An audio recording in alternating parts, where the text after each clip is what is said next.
다들 안녕하세요. 프로토 91회차 토신 정보방 환급 인증합니다. 당첨금은 세후 금액인 거 알고 계시죠? 다들 아시겠지만 한 경기 취소되어 당첨금이 반토막 났지만 그래도 당첨 모두 축하드리며 오늘 경기도 분석 시작해보겠습니다. 금일 첫 번째 경기 웨스트브롬 대 레스터시티 분석 시작해보겠습니다.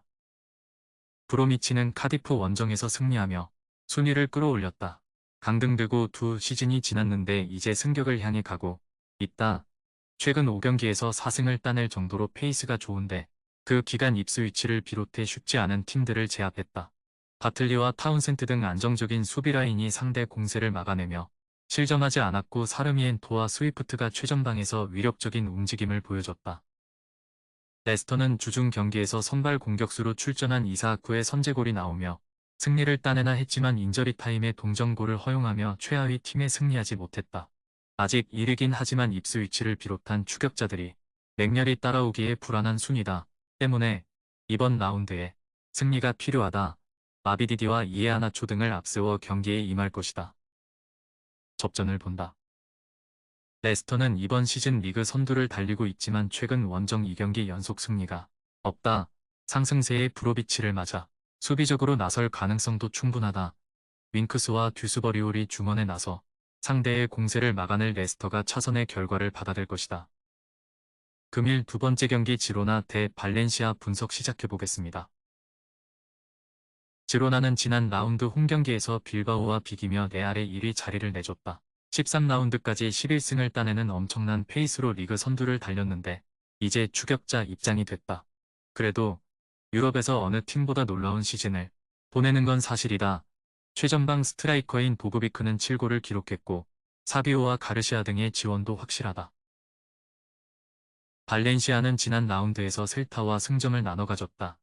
상대의 중원 공세에 밀리며 전혀 흐름을 가져오지 못했는데 페페루가 수비 보호를 하지 못했다면 패배도 가능했던 경기였다. 이 경기는 선두권 팀을 원정에서 만나기에 패하지 않는 데 집중하고 경기에 나설 것이다. 지로나의 승리를 본다. 발렌시아도 모스케라와 파울리스타, 가야 등 베테랑 수비진의 안정감이 있는 팀이지만 원정 경기력은 떨어진다. 가르시아와 헤에라가 중원을 장악하며 경기 주도권을 가져올 것이고 포르투와 치강코프가 침투로 해결할 홈팀이 승리할 것이다. 금일 세 번째 경기 제노아 대 엠폴리 분석 시작해보겠습니다. 제노아는 직전 경기에서 프로시논의 상대로 선전했지만 승점을 따내진 못했다. 에쿠반과 구드먼슨 등 주전 공격수들이 모두 빠진 경기였기에 이선 자원인 마리노브스키를 최전방에 포진시키는 운영을 했는데 아무래도 마무리가 아쉬웠다. 그래도 이 경기는 레테기가 돌아올 수 있기에 팀이 원하는 라인업을 가동할 수 있다. 엠폴리는 휴식기 이후 재개된 경기에서 사소울로 상대로 3골을 뽑아냈지만 패했다. 카푸토와 코발렌코 등의 골이 나왔지만 수비 라인이 불안했다. 팀 수비의 리더인 센터백 루페르트를 비롯해 이스마일리와 베레신스키 등 베테랑 수비진이 가동됐지만 상대 침투를 저지하지 못했다. 그로 인해 강등권 순위에 벗어나지 못하고 있다. 제노아의 승리를 본다. 엠폴리는 카푸토가 여전히 베테랑 스트라이커로 역할을 하고 있지만 수비 라인에 부진이 있다. 돌아온 레테기와 함께 마리노브스키와 푸스카스가 경기 내내 골을 노릴 홈팀이 경기를 리드할 것이다. 중원의 바델리도 주도권을 가져올 수 있는 제노아가 홈 연승을 이어갈 것이다.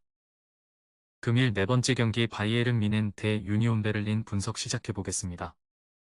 뮌헨은 지난 라운드에서 쾰른의 수비적 저항에 고전했지만 해리 케인의 결승골로 승리했다. 대 리으트를 비롯해 수비 라인에 부상자가 많긴 하지만 김민재와 우파메카노가 중심을 잡아주고 있고 고레츠카와 라이머의 수비 가담도 원활하다. 주중에 챔스가 있긴 했지만 홈 경기였기에 이동으로 인한 부담 없이 주전 선수들이 정상적으로 나설 수 있다. 우니온은 주중에 뮌헨과 마찬가지로 챔스 일정이 있었다. 그러나 독일에서 경기를 소화한 홈팀과 달리 포르투갈 원정을 다녀왔다. 최상의 조건으로 나서도 어려운 뮌헨 상대로 최악의 일정 속에서 경기에 임해야 한다. 베렌스와 폴란트 등 공격수들부터 압박 위주의 수비적 운영을 하며 패하지 않으려 할 것이다. 뮌헨의 승리를 본다. 우니온도 감독 교체 이후 제켈이 선발 수비수로 나서며 경기력이 다소 나아진 건 맞다. 그러나 위넨 상대로 원정에서 변수를 기대하긴 어렵다. 사내와 그나브리가 이선에 나서 상대 수비를 경기 내내 넘어설 것이고 케인이 확실한 마무리를 해줄 위넨이 승리하고 개막 이후 무패를 이어갈 것이다. 금일 5번째 경기 라이프치히 대 하이덴하임 분석 시작해보겠습니다. 라이프치히는 휴식기 이후 경기에서 볼프스에 패하며 최근 3경기에서 2패를 당했다. 레버쿠젠과 위넨 등이 무패를 달리며 질주 중인 이번 분데스리가인데 선두권과 승점 차이가 제법 벌어졌다. 때문에 이번 홈 경기 승리를 통해 반등을 노려야 한다. 승격팀 상대로 오펜다와 포스베리, 시몬스의 스리톱을 가동해 경기 내내 공격적으로 몰아칠 것이다. 하이덴하임은 최근 두 경기에서 승점 1점 추가해 그쳤다. 그래도 휴식기 이후 첫 경기에서 보훔 상대로 승점을 따내며 강등권 팀들의 큰 추격을 허용하지 않았다. 홈 경기력이 좋기에 승격 첫 시즌에도 어느 정도 버티는 모습이다. 그러나 원정에서는 연패를 당하는 등 부진하다. 강팀 상대로 말로니와 아드리안 등 중앙 미드필더들이 라인을 내린 수비적 운영이 예상된다. 라이프치히의 승리를 본다. 하이덴하임은 클레인디엔스트와 딘키를 앞세워 역습이 좋은 팀이다. 그러나 수비 라인에서는 중심을 잡아줄 축이 없다. 하이다라와 슐라거의 안정적인 공격 전개를 통해 기회를 만들 수 있고 오펜다와 시몬스가 상대 수비를 넘어설 홈팀이 승리할 것이다. 금일 6번째 경기 메넨글라트바흐 대 호펜하임 분석 시작해보겠습니다. 글라드바흐는 휴식기 이후 재개된 경기에서 도르트문트에 패했다. 원정에서 리츠와 코네의 골이 터지며 앞서 나갔지만 리드를 끝까지 지키지 못했다. 그래도 최근 4경기 연속 멀티골을 기록한 것은 물론 홈 연승에 성공하며 하위권과 거리를 벌렸다.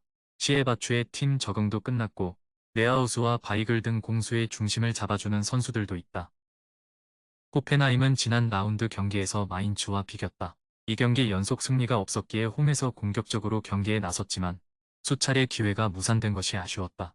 그래도 네덜란드 대표팀 스트라이커인 베우호스트가 제공권 장악을 통해 이선에서 침투하는 선수들에게 기회를 제공하고 있고 스테치와 프롬멜의 중원도 안정적이다. 글라드바흐의 승리를 본다. 크라마리치가 건강하게 돌아와 공격을 이끄는 호펜하임이지만 글라드바흐의 최근 상승세도 대단하다. 특히 오누라와 리치 등이 3선에서 지원을 잘하기에 플레이에게 많은 기회가 연결되고 있다.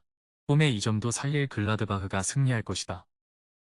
토신 최종 조합은 영상 아래 고정 댓글로 말 걸어주시면 토신정보방에서 무료로 공유해드립니다. 제발 손해보면서 토토하지 말고 다같이 웃으면서 즐겁게 베팅합시다. 함께 하실 분들은 부담 갖지 마시고 편하게 말 걸어주세요.